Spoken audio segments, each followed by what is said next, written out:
শুভেচ্ছা দর্শক, আপনাদের স্বাগত জানাচ্ছি ভিউজ বাংলাদেশের ডিজিটাল ভিউজে। আপনাদের সঙ্গে আছি আমি আল-আমিন দেওয়ান। আমাদের আজকের অনুষ্ঠানে উপস্থিত আছেন দেশের ব্রডব্যান্ড ইন্টারনেট খাতের যেই কোম্পানিগুলো আছে যারা এই সেবা দেয়, আইএসপিএবি এর সভাপতি জনাব আমিনুল হাকিম। আমিনুল হাকিম এই ইন্ডাস্ট্রিতে দীর্ঘদিন ধরে কাজ করছেন। মূলত আমরা জানি এই ইন্ডাস্ট্রি আজকের যে পরিস্থিতিতে এসেছে, দীর্ঘদিন ধরে যেই গ্রাহকদের সেবা দেয়, এই পরিস্থিতিতে আসা, এই যে ইন্ডাস্ট্রি শেপিং করেছে তার পেছনে ওনার অবদান আছে।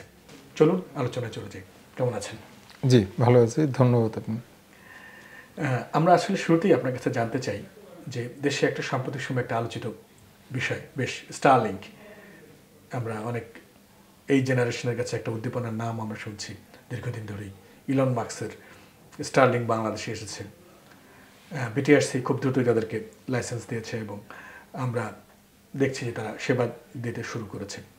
একই প্যারালেলি আমরা দেখতে চাই যে দেশের যারা ব্রডব্যান্ড ইন্টারনেট খাতে যারা সেবা দিচ্ছেন, অনেকগুলো কোম্পানি আছে, স্থানীয় বিনিয়োগকারী যারা আছেন, যারা আপনার সংগঠনের মেম্বার, যাদেরকে আপনি নেতৃত্ব দেন। এই স্টারলিংক আসার পরে আপনাদের ব্যবসায়িক ভবিষ্যৎ বা বর্তমান পরিস্থিতি কোন দিকে দাঁড়িয়েছে? আচ্ছা, প্রথমে আমি বলি, যখন আমরা যারা আইএসপি সেক্টরে কাজ করি, বেসিক্যালি আমরা প্রযুক্তি নিয়েই কাজ করি। তো প্রযুক্তি নিয়ে যারা আমরা কাজ করি, তারা কোনো প্রযুক্তিকে বাধা দেওয়া কিংবা প্রযুক্তিকে নিরুৎসাহিত করা উচিত হবে না। তো সেই হিসাবে স্টারলিংক আমরা বাংলাদেশে ওয়েলকাম করি। আমাদের আর্থসামাজিক অবস্থা যদি আমরা চিন্তা করি, এটা একটু বিশ্লেষণ করা দরকার যে স্টারলিংকের আসলেই কতটুকু যৌক্তিকতা 2025-এ এসে এই অর্থনৈতিক অবস্থায় আমাদের এখনই এটা ওয়েলকাম করার দরকার ছিল কিনা। স্টারলিংক আসাতে আমাদের বিজনেসের থ্রেট তো ডেফিনেটলি আছে। আমরা যারা আইএসপি ইন্ডাস্ট্রিতে ব্যবসা করি কিংবা গ্রাহক সেবা দিয়ে থাকি, সাধারণত আমরা দুই ধরনের ক্লায়েন্ট কিংবা গ্রাহক হ্যান্ডেল করে থাকি। প্রথমত হচ্ছে কি রিটেল কিংবা বাসাবাড়ির ইন্টারনেট যারা ইউজ করে, হোম ইউজার হিসাবে আমরা বলি, এবং দ্বিতীয়ত হচ্ছে গিয়ে কর্পোরেট বিজনেস হাউসগুলি। তো প্রথম দিকে বাংলাদেশ বর্তমান তৎকালীন সরকারের যেভাবে অন্তর্বর্তীকালীন সরকার যেভাবে ব্র্যান্ডিং করেছে এবং যে মেসেজটা মার্কেটে দিতে চেয়েছে যে বাসাবাড়ির ইউজারদের কোয়ালিটি ইন্টারনেটটা এনশিওর হবে, কিংবা ইন্টারনেটটা শাটডাউন হবে না, কিংবা ইন্টারনেটের যে প্রিভিয়াস হিস্টোরি ছিল আমাদের গত জুলাই মাসে যে ইন্টারনেট শাটডাউন হয়েছিল সেটা বন্ধ হবে না মাস পিপলের জন্য। আচ্ছা, বাট এই 2025 সালে যখন শুরু হলো স্টারলিংকের সার্ভিসটা, সেখানে কার্যত দেখা গেল যে কোনো হোম ইউজার কিংবা রিটেল কাস্টমার কিন্তু তেমন অনবোর্ড হয়নি। Most of the corporate business হাউসই স্টারলিংকের ব্যবহার করে থাকে। মিনিং টু সে হচ্ছে আমাদের কর্পোরেট সেগমেন্টে কিংবা কর্পোরেট সেগমেন্ট নিয়ে আমরা যারা ব্যবসা পরিচালনা করছি, সেই আইএসপিগুলি একটা বিজনেস হুমকির সম্মুখীন হবে, এবং এটা যত দিন যাবে এটার সংখ্যা তত থাকবে। এবং স্টারলিংক আমার জানা মতে এখন পর্যন্ত 10,000 টার্মিনালের অনুমতি নিয়েছে। তার মানে স্পষ্টভাবে বলা যেতে পারে খুব শীঘ্রই 10,000 কর্পোরেট হাউস কানেক্টিভিটি স্টারলিংকের মাধ্যমে নেবে। আপনি কিটের কথা বলছেন? কিটের কথা বলছি। আচ্ছা, আমার কাছে মনে হয় একটা আপডেট ইনফো আছে। আমি জেনেছি বিটিআরসি তাদেরকে 50,000 কিট ইম্পোর্ট। আচ্ছা, আমি যেটা জানতাম যে 10,000, তার মানে 50,000 যদি আপনার ইম্পোর্টেড হয়ে থাকে, তার মানে 50,000 বিজনেস হাউস হয়তো কিন্তু তারা অনুমোদন নিয়েছে, মানে আগামী হয়তো 1 বছর 2 বছর কিংবা 3 বছরের মধ্যে নিয়ে আসবে। এখন বাংলাদেশের প্রেক্ষাপটে আমরা যদি চিন্তা করি, বিজনেস হাউস কিংবা কর্পোরেট হাউস কতগুলি আছে, তার মানে এই সেগমেন্টটা খুব অতি দ্রুত স্টারলিংকের হাতে চলে যাবে। আচ্ছা, এটার পরবর্তী ইম্প্যাক্ট কী পড়তে পারে হোম ইউজারের ক্ষেত্রে? দেখেন, আমরা কিন্তু আনুপাতিক হারে ব্যান্ডউইথটা ডিস্ট্রিবিউশন করি, কিংবা আমাদের একটা নির্দিষ্ট কন্টেনশন রেশিও থাকে। আইএসপিরা ইন্টারনেট গেটওয়ে অপারেটরের কাছ থেকে বিটিআরসির প্রেসক্রাইব অনুযায়ী পার এমবিপিএস কিনে থাকে 265 টাকা। তার মানে আপনি বাসায় যে ইন্টারনেটটা ব্যবহার করছেন, নির্দ্বিধায় বলতে পারি যে আপনি মিনিমাম 10 থেকে 15 এমবিপিএসের একটা প্যাকেজ পাচ্ছেন। তো 10 এমবিপিএসের প্যাকেজ আমি 265 টাকা করে যদি কিনি, 2,650 টাকা আপনি কি বাসায় দিচ্ছেন? সেটা আপনি দিচ্ছেন 500 টাকা। কীভাবে সম্ভব? সম্ভবটা হচ্ছে গিয়ে আমাদের পিক টাইম থাকে। তার মানে আমি কর্পোরেট হাউসের জন্য সকাল থেকে সন্ধ্যা কিংবা রাত পর্যন্ত একটা ব্যান্ডউইথ ইউজ করছি, সেই ব্যান্ডউইথটা আমি বাসাবাড়ির ইউজারকে দিচ্ছি।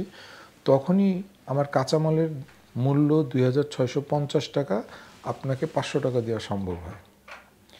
এটা বলার কারণ হচ্ছিল গিয়ে স্টারলিংকের এই যে 50,000 কিট আসলো এবং আগামী 1 বছর কিংবা 2 বছর যখন কর্পোরেট সেগমেন্টটা টোটালি স্টারলিংকের হাতে চলে যাবে, তার মানে আমি কর্পোরেট সেগমেন্ট আর বিজনেস করতে পারবো না। আপনাকে যেই বাসাবাড়িতে সাবসিডাইজ করা হয়, এই সাবসিডাইজেশনটাও কিন্তু এখন আমাদের আর করা সম্ভব তখন দিতে পারবেন না। তখন আমি খুব দ্রুতই দেখতে পাচ্ছি বাংলাদেশের হোম ইউজারের ইন্টারনেটের মূল্য বেড়ে যাবে। এটা সরকার অ্যানালাইসিস করেছেন কিনা আমি জানি না। আরেকটা হচ্ছিল গিয়ে সরকার সবসময় বলে থাকে যে ফরেন ইনভেস্টরকে ওয়েলকাম করার জন্য এটা একটা মাইলস্টোন থাকবে। এখন আমরা টেকনোলজিক্যালি যদি হিসাব করি, স্টারলিংকের ইনভেস্টমেন্ট বাংলাদেশে কি কি আছে। উনি লো অরবিট স্যাটেলাইট 7,000-এর মতন লঞ্চ করেছে। বাংলাদেশে কোনো লঞ্চিং প্যাড নেই যে এখান থেকে লঞ্চ করেছে, তার মানে এটা সম্পূর্ণ ইউএসএ থেকে লঞ্চ করেছে কিংবা ওনাদের স্পেস এক্স যেটা আছে সেখান থেকে লঞ্চ করা হয়েছে। টোটাল ইনভেস্টমেন্টটা কিন্তু ওখানেই হয়েছে। হোম ইউজার কিংবা লাস্ট মাইল ইউজার যে কিটটা আমরা ব্যবহার করব কিংবা করছি, সেই কিটটাও কিন্তু বাইরে থেকে আমদানি করে নিয়ে আসে এবং প্রতি কিটের মূল্য হচ্ছে আনুমানিক 50,000 টাকা। এবং আপনার তথ্য অনুযায়ী যে 50,000 কিট এসেছে ইন্টু 50,000 টাকা, এটাও কিন্তু বাংলাদেশে বাইরে এই ডলার আকারেই এটা চলে যাবে। তার মানে আমরা বলতে পারি যে আগামী 5 বছরে যদি 50,000 কিট ইউজ হয়, ইন্টু 50,000 টাকা আগামী 5 বছর বাংলাদেশ থেকে ডলার আকারে সমমূল্য পরিমাণ ডলার বাংলাদেশ থেকে চলে যাবে। দ্বিতীয়ত এখন আসেন হচ্ছে গিয়ে আপনার মান্থলি রিকারিং কস্ট।